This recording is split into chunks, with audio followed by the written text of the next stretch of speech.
Bien, vamos a continuar con con las explicaciones, con el resumen de lo que es filoequinoderma. Solamente quería retomar un poco lo que les estaba mencionando sobre las diferencias en la forma, en la simetría de los erizos regulares y los erizos irregulares. Por ejemplo, aquí a la izquierda, en esta imagen, ustedes observan un erizo regular, que sería em, de simetría radial, ¿ya? De simetría pentarradial, y que tiene una forma, digamos, más globosa o una forma más esférica o semiesférica, como lo quieran llamar. Y al lado, a la derecha, ustedes ven un erizo irregular de los que llamamos erizos acorazonados. Entonces, vean por qué se le llama erizo acorazonado. Porque cuando vemos al animal desprovisto pues, de todas las evaginaciones del celoma, de las espinas, ustedes ven que tiene una forma como acorazonada, como de un corazón. Obviamente los otros equinoideos, perdón, irregulares serían las galletas de mar, pero esas obviamente tienen una forma aplanada y es completamente distinta. Entonces vean que este es un erizo regular de simetría radial y este es un erizo acorazonado irregular de simetría bilateral. Para que nos fijemos, veamos las diferencias que tienen en su forma. Vamos ahorita a hablar un poco de otra clase, que sería la clase de las holoturoideas. Los holoturoideos serían los pepinos de mar, las holoturias o los cohombros de mar. Este es un grupo bastante extraño. Se le llama pepino de mar en inglés, incluso usted lo puede buscar en internet o en videos de YouTube y aparece como sea cucumber. ¿Qué quiere decir pepino de mar traducido al español, del inglés al español? ¿Y por qué se le llama pepino? Porque en realidad cuando se describió a este grupo de organismos, el parecido tan grande que tiene con la hortaliza que nosotros sabemos que se llama pepino, que nos comemos esa hortaliza, es evidente, ¿verdad? El parecido es evidente. Y ustedes ven que tiene un cuerpo pues completamente distinto a los anteriores equinodermos que hemos estado viendo. Es un cuerpo alargado, elongado, cilíndrico, que tiene pues una mayor prolongación en el plano oral a oral. En un extremo está la boca, en el otro extremo está la cloaca, eh, que es por donde expulsa desechos, pero también por donde el agua entra hacia árboles respiratorios. Aquí es donde se presentan los árboles respiratorios, que serían esa estructura en donde se realiza el intercambio de gases, perdón. Y como les digo, estos organismos son bastante extraños. Eh, Casi siempre se mueven básicamente por contracciones musculares, aunque sí tienen pies ambulacrales. eh, y son organismos también bentónicos porque no pueden nadar, sino que ellos simplemente se arrastran o excavan en el fondo, en el ventos, para poder esconderse, protegerse o buscar incluso alimento. Entonces, son una clase eh, tanto estructural como fisiológicamente muy rara en el filo equinodermos. Em, Estos son, como les ya mencionaba, alargados según el eje oral-laboral. Y algo interesante también es que los osículos del esqueleto están muy reducidos en la mayor parte de las especies. Cuando digo muy reducidos es que en realidad en algunos no usted va a notar, bueno, la mayoría no va a notar que tienen un esqueleto duro o un endoesqueleto duro, porque los osículos son muy pequeñitos y están muy reducidos en cantidad. Entonces el animal realmente tiene un cuerpo blando. Y algunas especies, como les menciono, reptan. Reptar es arrastrarse en el suelo, en el fondo marino. Otros se refugian en rocas, se esconden en rocas. Y otros son excavadores, ¿verdad? Esos son más o menos sus hábitos. La pared del cuerpo es de consistencia correosa. Correosa es que es como cuero, pero como es bastante gruesa, de hecho, es una pared corporal más gruesa de todos los demás equinodermos que hemos visto, una pared gruesa, con una consistencia como del cuero. Los osículos, como les digo, son muy chiquititos y están embebidos en la dermis o en la pared corporal, ¿verdad? Pocas especies tienen osículos grandes, muy pocas. Y al tener osículos grandes, pues se va a notar que tiene un cuerpo más duro, como que está más protegido. Pero en general todos, o la mayoría de las especies, los osículos son diminutos y muy pocos. Entonces el cuerpo es blando. Estos animales, las holoturias, debido a su cuerpo alargado, resulta que descansan de una forma característica sobre uno de sus lados del cuerpo, o sea, sobre uno de sus flancos. O sea, el animal está tumbado en el fondo, literalmente sobre uno de sus flancos. Cuando digo flancos me refiero a uno de sus lados, a uno de sus costados del cuerpo, ¿no? Como que usted se tirara al suelo y se arrastrara por el suelo, no boca abajo, no boca arriba, sino de lado. Eso sería estar tumbado sobre un flanco. En algunas especies, los pies ambulacrales, que sí sirven para mover al animal, para ayudar a mover al animal, están distribuidos por igual en las 5 áreas ambulacrales. O sea, sí hay 5 áreas ambulacrales, pero obviamente no son ambulacros abiertos, porque ya dijimos que únicamente crinoideos y asteroideos tienen los surcos ambulacrales abiertos. Aquí hay ambulacros y zonas ambulacrales, sí. Generalmente igual son 5, pero no están abiertas y los pies ambulacrales se distribuyen a lo largo de esas áreas ambulacrales. O en ocasiones los pies ambulacrales están por todo el cuerpo o en la mayoría de veces más bien solamente vamos a encontrar pies ambulacrales o incluso ambulacros en el lado del cuerpo con el que el animal se arrastra en el suelo. Básicamente así. Em, Tienen una simetría bilateral secundaria. Se llama secundaria porque no tiene el mismo origen que la simetría bilateral que tienen los equinoideos irregulares, como ya habíamos visto, las galletas de mar o dólares de arena y los erizos acorazonados. Aquellos tenían una simetría bilateral, estos tienen también, las holoturias tienen también una simetría bilateral, pero es secundaria, que no tiene el mismo origen. Por otro lado, el lado que se tumba sobre el suelo, el flanco que está en contacto con el sustrato, em, se le denomina comúnmente planta. Vamos a ver. Aquí no se puede observar bien lo que les quiero ilustrar de momento, pero el punto es que si este es el cuerpo, aunque lo podemos ver mejor en un diagrama sin color, entonces, vemos que aquí está la región oral, la región aboral.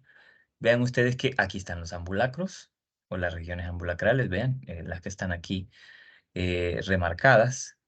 Comúnmente son 5, pueden ser menos, pueden ser 3.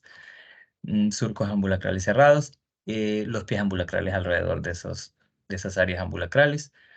Y como les digo, generalmente más bien suele pasar que em, esos pies ambulacrales solo se van a distribuir en la planta o suela, como se le suele llamar, a el lado o el costado con el que el animal se tumba en el suelo.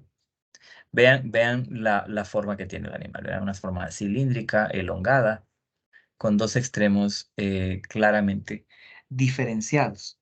Entonces, en esa planta o en esa suela, que sería ese flanco que está en contacto con el sustrato a través del cual se arrastra, los pies ambulacrales están ahí presentes. En el otro lado, que sería el lado el lado que no está en contacto con el sustrato, que sería, digamos, en la parte dorsal o el flanco contrario, no hay pies ambulacrales a veces y cuando sí están presentes, normalmente carecen de ventosas y pueden estar modificados más bien como papilas sensoriales. Entonces, es un dato interesante que los pies ambulacrales pueden estar modificados ya que no se usan para la locomoción. Algunos de ellos, o en algunas partes del cuerpo de ellos, no se utilizan esos pies ambulacrales para la locomoción, están modificados como estructuras sensoriales, papilas sensoriales. En aquellos que son excavadores, pueden faltar absolutamente todos los pies ambulacrales, o sea que no hay pies ambulacrales en esas especies. Pero sí hay tentáculos orales, que serían estos que están acá. Tentáculos orales porque están alrededor de la boca. La pared del cuerpo tiene igual músculos circulares, músculos longitudinales, a lo largo de los ambulacros, ¿verdad? Por toda esta zona de aquí. Músculos circulares, obviamente, alrededor del cuerpo y longitudinales a lo largo de los ambulacros. Y el animal casi siempre se mueve más que todo, no tanto en sí por el movimiento de los pies ambulacrales, sino más bien por contracciones musculares de esos músculos. Si usted se fija en el diagrama, la cavidad celomática es bastante espaciosa, está llena de líquido. Ese líquido está lleno abundantemente con celomocitos o amebocitos. Y ya que los osículos están reducidos, ya que no hay tantos osículos dérmicos, sino que hay pocos, estos osículos cuando están presentes no tienen una función esquelética ni alguna, o sea, no forman un endoesqueleto en realidad. Esto también es una cosa interesante. Entonces, ¿quién hace las veces de esqueleto interno para mantener la forma, la turgencia, una cierta rigidez, estructura del cuerpo? ¿Quién hace las veces de esqueleto? Pues es el sistema vascular acuífero, que sirve de esqueleto hidrostático, en este caso. Si ustedes se fijan en el tubo digestivo comienza con una boca, una faringe, esófago, estómago, por aquí tenemos intestino, y tenemos que al final desemboca el tubo digestivo en una cloaca, que es una zona, es una cavidad abierta que al final desemboca en un ano. Pues la cloaca tiene bastante importancia porque en esa cloaca están plegados los árboles respiratorios, que serían las estructuras respiratorias, y que generalmente están formados por dos tubos largos ramificados que están guardados ahí en la cloaca o que terminan ahí en la cloaca, y es que se guardan ahí. Y resulta que entonces la cloaca es la encargada de bombear agua. O sea, el agua no se bombea por la boca, sino que el agua al cuerpo entra por el ano y llega hasta pues esas estructuras llamadas árboles respiratorios, que igualmente son estructuras modificadas del celoma, y en donde ahí se da entonces el intercambio de gases. Esos árboles respiratorios no solamente sirven para respiración, sino que también sirven para la excreción. Y no existen en ningún otro grupo de equinodermos. O sea que los árboles respiratorios serían estructuras muy particulares que solamente vamos a encontrar en holoturios. Aunque también intercambio gaseoso no solamente se va a llevar a cabo en árboles respiratorios, sino también se puede producir a través de la piel. En este caso, estos pepinos de mar pueden hacer respiración a través de la piel por difusión y también a través de los pies ambulacrales, ¿verdad? Cuando estos están presentes. Entonces, vean ahí que cuando están presentes los pies ambulacrales, pues son bastante pequeños, pero igual tienen una distribución bastante numerosa y pueden servir, ya no solamente en este grupo lo hemos visto, pueden servir en locomoción, pueden servir también como estructuras de intercambio gaseoso. Está mejor desarrollado en este grupo el sistema EMAL que en otros. Igual el sistema acuífero se caracteriza porque el madreporito resulta que está interno. O sea, el madreporito no da hacia afuera, el madreporito está adentro. Aquí, como se puede ver, miren, el madreporito está en el interior. Es la única clase de equinodermos que tiene el madreporito en el interior del cuerpo. En el interior en este caso no es un disco central, sino que es un cuerpo alargado. Los sexos también generalmente están separados, aunque algunos también son hermafroditas. Entonces hemos visto que en todas las clases que hemos hablado, hay dioicos y algunos hermafroditas. Pero entre los equinodermos, solamente los holoturoideos tienen una única gónada. Recuerdan que en otros grupos veíamos que las gónadas eran más de una, eran muchas, y que estaban distribuidas a lo largo del cuerpo. Aquí solo hay una gónada, no hay más que una. Eso es algo único. Y esto se considera un carácter primitivo, es decir, se considera más bien un carácter ancestral, o sea, algo que ha quedado en este grupo que no ha evolucionado quizás tanto como las estrellas de mar o como los otros que hemos visto hasta ahora. Em, ¿Qué otra cosa se puede decir? Bueno, esa gónada va a tener un conducto que va a llamarse gonoporo, y ese gonoporo va a tener un poro hacia el exterior, y a través de ese gonoporo es cómo van a salir los gametos hacia el exterior, en donde la fecundación igual va a ser externa en el caso de la reproducción sexual. Hay una larva, en caso de reproducción sexual igual, hay una larva. La larva es una larva de vida libre, es aquella que se llama auricularia, y incluso hay algunas especies que incuban a su progenie dentro del cuerpo, como en ocasiones también algunas pueden incubar a sus huevos en la superficie del cuerpo, como pegados los huevos a la superficie del cuerpo. Entonces vean cómo se mira una holoturia o un pepino de mar. Se mira, pues, no un cuerpo espinoso, se ve un cuerpo más bien con muchos tubérculos. Eso sería más bien tubérculos. Estos animales son muy activos, se mueven bastante, aunque lo hacen de manera muy lenta, claro. Y ya dijimos, se mueven a través de sus pies ambulacrales, en cierta manera, pero por otro lado, por las contracciones musculares de su cuerpo. Aquellas especies que son más sedentarias capturan las partículas de alimento que están en suspensión, o sea, serían suspensívoros muchos de ellos, aquellos que están restringidos a un movimiento más lento, más torpe. También producen moco en su epidermis. En los tentáculos también hay mucosidades en las epidermis que producen moco, de tal manera de poder colectar, recoger partículas de manera más fácil de su alrededor. Eh, Estos tentáculos orales salen de la boca, se pueden introducir en la faringe, en el interior de la faringe, y así es como las sustancias alimenticias van llegando hasta el interior, o sea, el estómago, y luego son digeridas. Algunas especies se arrastran, como les digo, por el fondo, reptando, y así van removiendo la arena, removiendo el fango, removiendo el sustrato y extrayendo la mayor cantidad de alimento que se puede para luego ingerir. Tienen igual un notable poder de autotomía, y eh, aunque aquí se le conoce o se le llama más bien como automutilación, porque como un mecanismo de defensa, muchos de ellos lo que pueden hacer es expulsar parte de sus vísceras, parte de sus órganos internos, en una violenta contracción muscular hacia el exterior, rompiendo la pared del cuerpo o sacando todo por el ano, ¿verdad? Sacando una gran cantidad de órganos por el ano. Eso es un mecanismo de defensa, y eso también genera unas ciertas sustancias químicas que tienen un olor bastante penetrante, y por eso es que las holoturias son considerados unos animales bastante,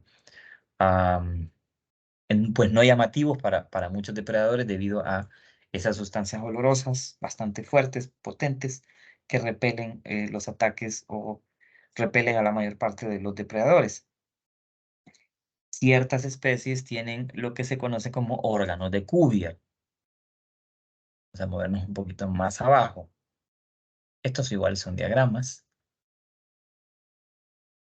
Miren que aquí se pueden ver esas estructuras, esos tentáculos orales alrededor de la boca. Ya vamos a hablar de ese aspecto de la alimentación.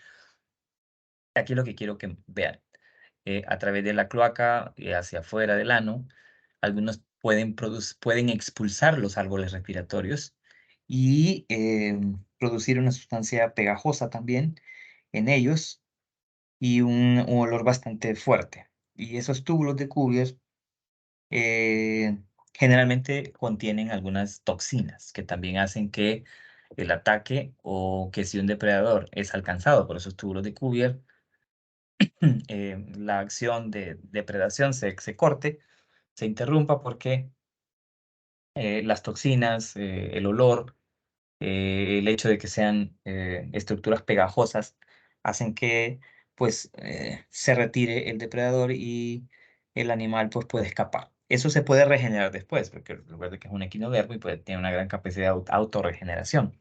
Entonces, en algún momento, estos animales van a regenerar esas partes. Puede que tarde un poco, pero el animal va a sobrevivir.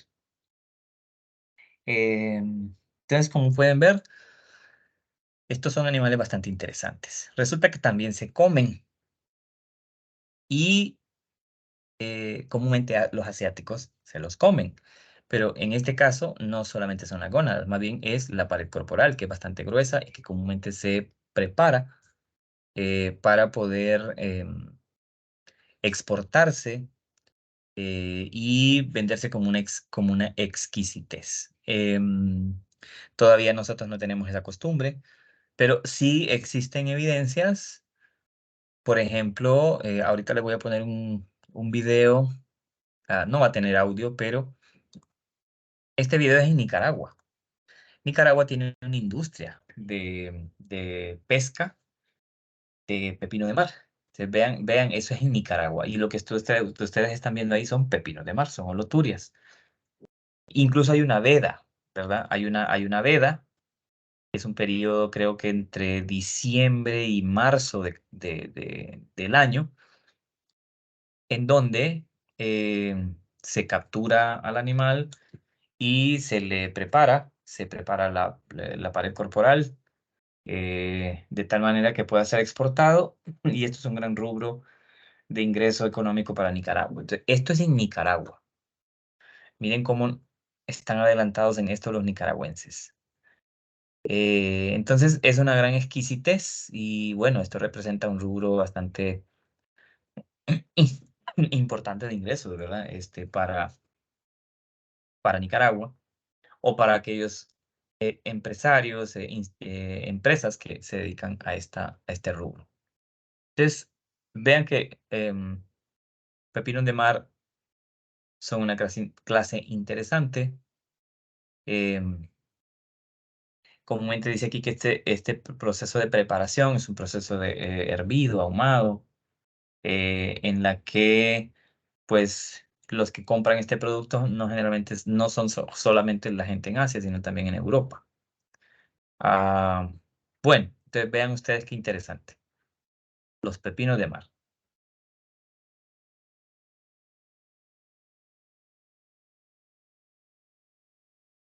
Bueno, vamos a continuar con otro grupo que serían los crinoideos. Me voy a mover un poquito más arriba. Crinoideos son olirios de mar.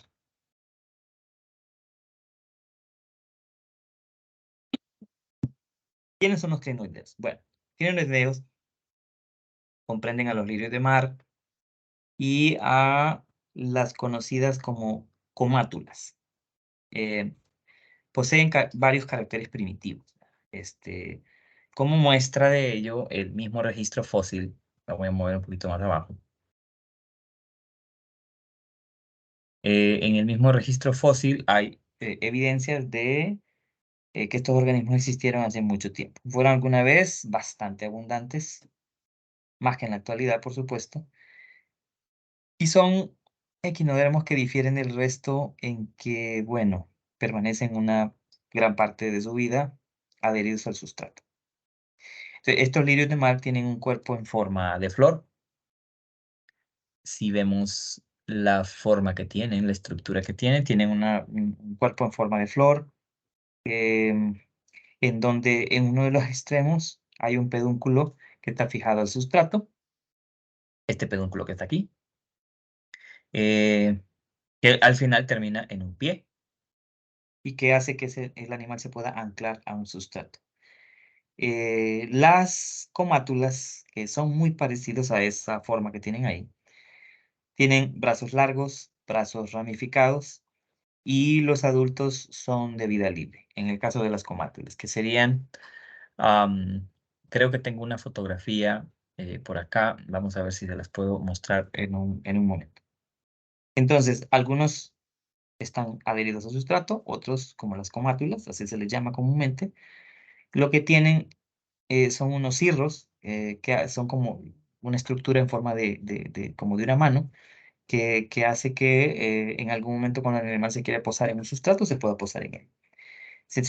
Los brazos son largos igual en las comátulas, ramificados, y tienen la particularidad de esas comátulas de que son organismos de vida libre, no están pedunculados. Aunque igual pueden permanecer adheridos a ese sustrato por un determinado tiempo a través de esa estructura llamada cirro. Hay una metamorfosis también. Las comátulas que son sésiles y pedunculadas, después de unos meses se sueltan y quedan libres. O sea que en alguna etapa las comátulas igual eh, son organismos de vida sésil y luego eh, el pedúnculo desaparece y solo queda un cirro para poderse adherir en el momento que ellos lo necesitan. Muchos crinoideos son animales de aguas profundas, o sea, se encuentran en grandes profundidades. Y muchas comátulas viven en aguas someras, o sea, hay ahí un contraste, ¿verdad? Algunos son de aguas profundas y otros son de aguas someras, muy cercanas a las costas. Especialmente en la región del Indo-Pacífico y incluso aquí, aquí cerca de nosotros en el Caribe, donde se encuentran muchas especies de lirios de mar. O sea, nosotros en el Caribe tenemos un montón de especies de lirios de mar. Entonces vean los brazos que están ramificados y las ramificaciones se llaman pínnulas. Ya vamos a hablar un poquito de eso. La forma del cuerpo es la de un cáliz, el cuerpo, donde está la boca y los órganos. Es un cáliz, es como una copa. Está cubierto por una piel coriácea también, o sea, es un tegumento que parece cuero al contacto, al tocarlo. También tiene placas calcáreas, placas de carbonato de calcio. El cuerpo está rodeado de placas calcáreas igual, un endoesqueleto de placas calcáreas. Tal vez no es exactamente igual que las asteroideas, pero siguen siendo placas calcáreas. Y mientras que la epidermis está, pues, está poco desarrollada. Hay 5 brazos, los brazos son flexibles, están ramificados en estructuras que se llaman pínnulas, que son estructuras laterales, que están dispuestas como las barbas de una pluma, ¿verdad? Cuando ustedes ven una pluma de un ave, las pínnulas están más o menos ramificadas en ese mismo sentido.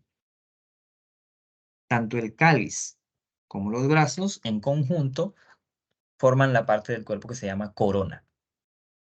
Repito, el cáliz, donde está la boca y los órganos internamente, junto con los brazos, forman la corona. Vamos a dejarlo ahí en este momento. Déjenme ver si buscamos un poquito más abajo aquí en este documento. Aquí está. Vamos a hacerlo un poquito más pequeño. Exactamente. Bien, entonces, repito, el cáliz más el conjunto de todos los brazos forman lo que se llama corona. Las formas sésiles tienen un pedúnculo largo y el pedúnculo no es fijo, es un pedúnculo articulado que está unido a la cara aboral del cáliz. Este pedúnculo está formado por placas articuladas, así como estaban los brazos articulados en las ofiuras, o sea, son como vértebras.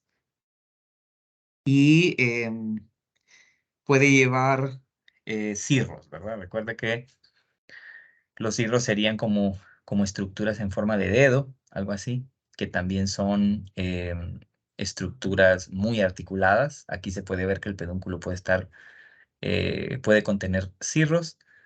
Y en esos casos, estos cirros sirven pues para igual, de alguna manera, movilizar corrientes de agua que puedan llevar alimentos a la boca.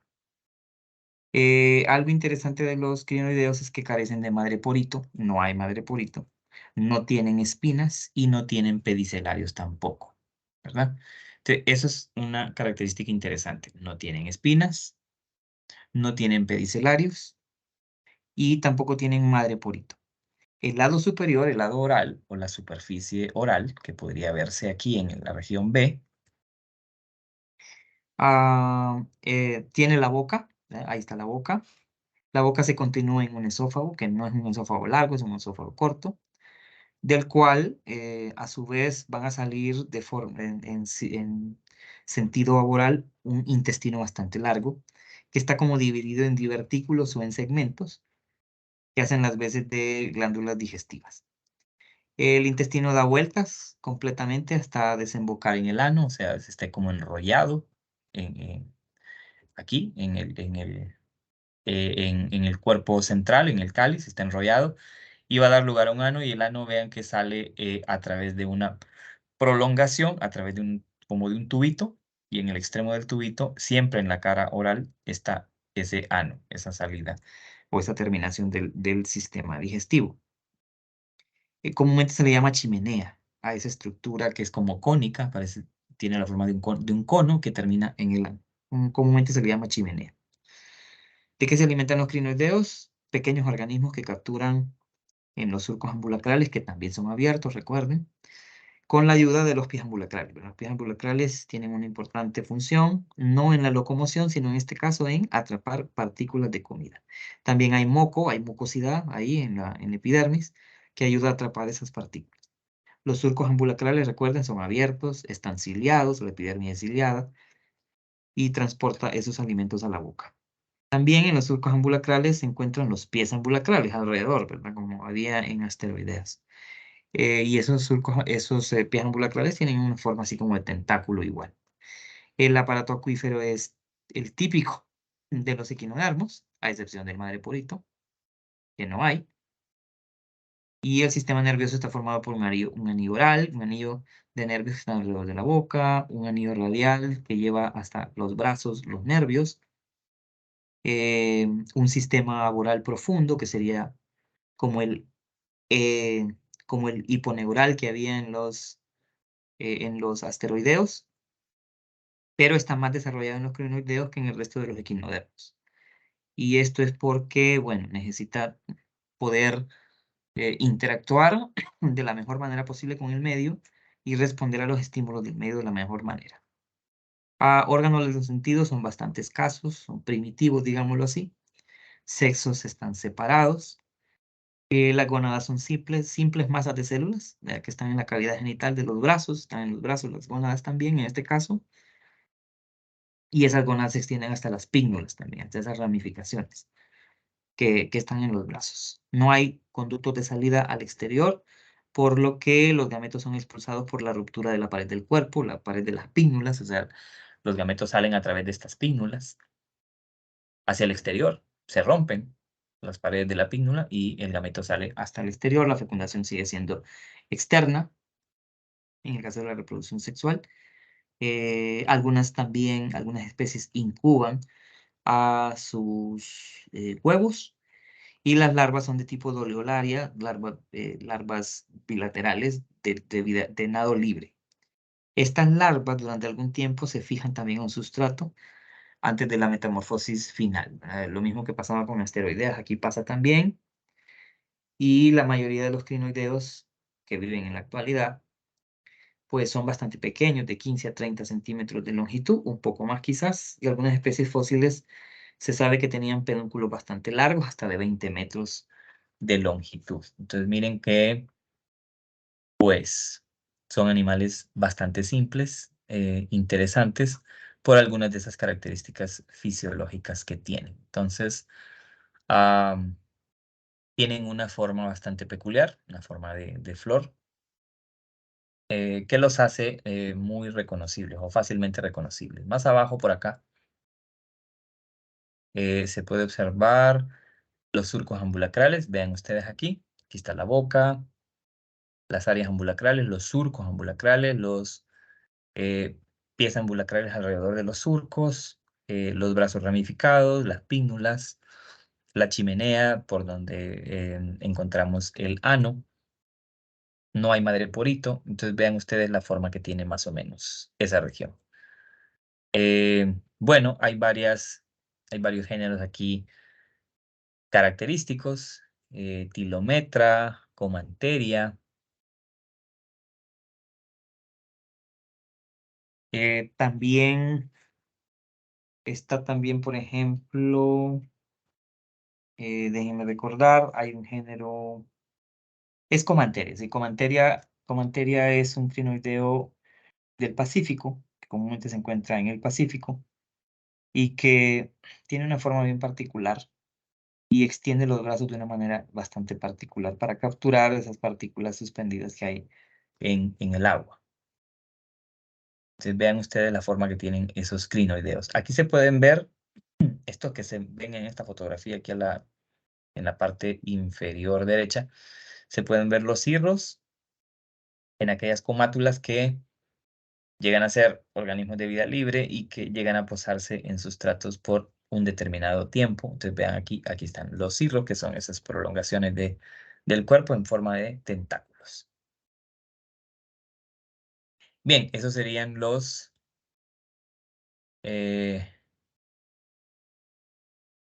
esos serían básicamente los crinoideos.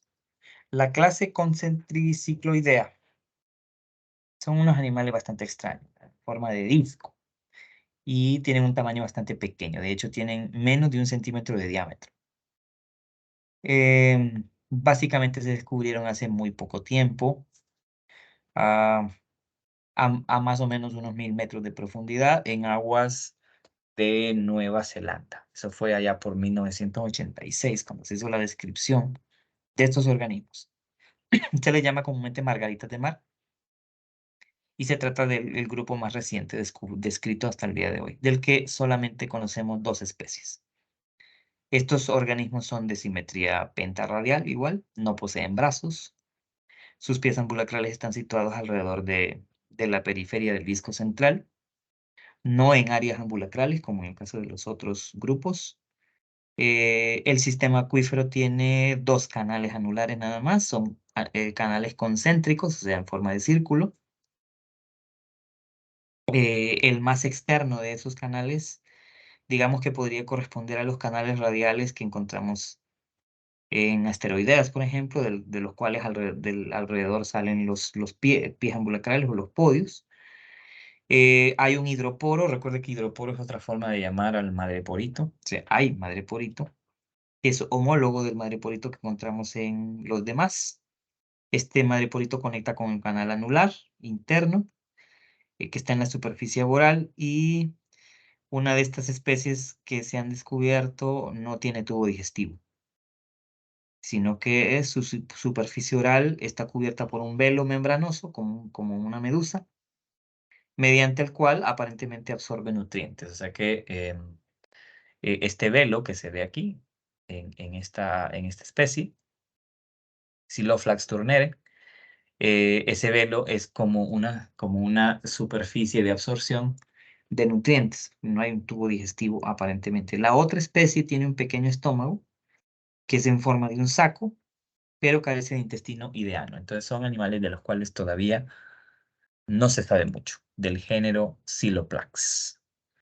Entonces vean ustedes que esto pues dice mucho del el actual trabajo de los biólogos en el mundo en cuanto al descubrimiento y a la descripción de las especies de seres vivos que encontramos en la naturaleza.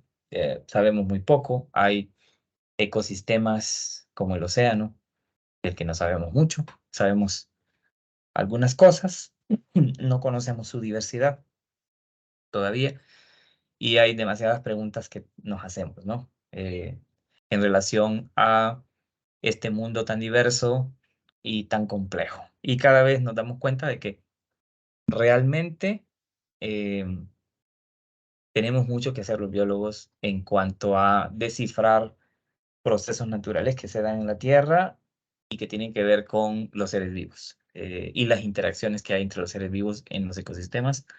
Pues apenas estamos develando estos secretos, y esto nos debe de impulsar a querer aprender muy bien lo que estamos haciendo, ¿no? Traten ustedes de ser buenos en lo que hacen, tratar de aprender lo más que se pueda, actualizarnos, porque constantemente están descubriéndose nuevos detalles sobre estos grupos. Y esto es una lección para que no nos quedemos con la información nada más que recibimos en la clase, sino que tratemos de buscar más y investigar más y estar actualizados. Los biólogos tenemos que estar actualizados más que nadie. porque recuerden, nosotros trabajamos con el fenómeno más complejo que hay en la naturaleza, que es la vida. Así que es una situación que tenemos que entenderla bien.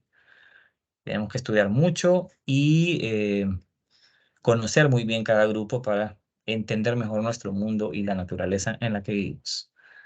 Bien, vamos a terminar ahí.